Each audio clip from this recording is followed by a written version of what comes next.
Browns getting ready for the opener down in Carolina Sunday at 1 o'clock. It will be the beginning of Jacoby Brissett's 11 games as the Browns starting quarterback. Brissett didn't play a lot in the preseason, has had those 2 weeks that between the final preseason game and this first regular season game. Brissett getting more and more comfortable in the Browns offense. It's very important. Kevin's been preaching to us. Got to make sure we come out and get off to a fast start. And this is our first one, so we got to be ready to go. We know they're going to be ready to go.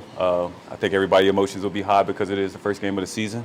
We got to do a really good job of controlling ours and sticking to our fundamentals and technique and playing good football. There is a lot of buzz, obviously, versus Baker and all that kind of stuff. What role can you play in doing what you just talked about and kind of keeping those emotions contained? I think it's the Browns versus the Panthers, and that's just what it is. It's nameless, faceless opponents. I think I've grown, but still more room for improvement. Obviously, a new week, a new opponent that present different problems and things that we have to take care of. So looking forward to it.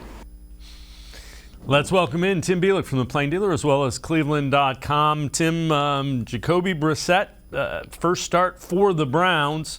They need to play well.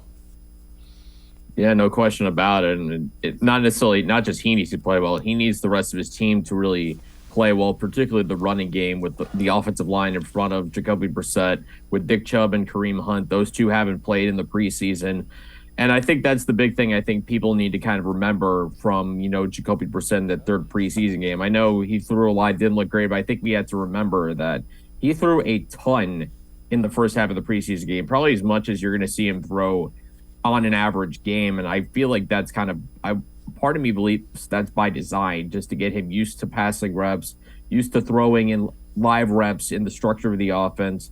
Now that we get into game situations, you're going to get more of Nick Chubb and Kareem Hunt, and I would imagine those two are going to get a bulk of carries. And I think the key for this game, more than some others, is this team is with Jacoby Brissett at quarterback, you want to get the lead. And I think the reason for that is if you're the Browns, the big key is you want to put the game in the hands of Baker Mayfield as much as possible and see if he can win it for them. And of course, maybe the reason they do that is because he has historically struggled in those situations, particularly last season.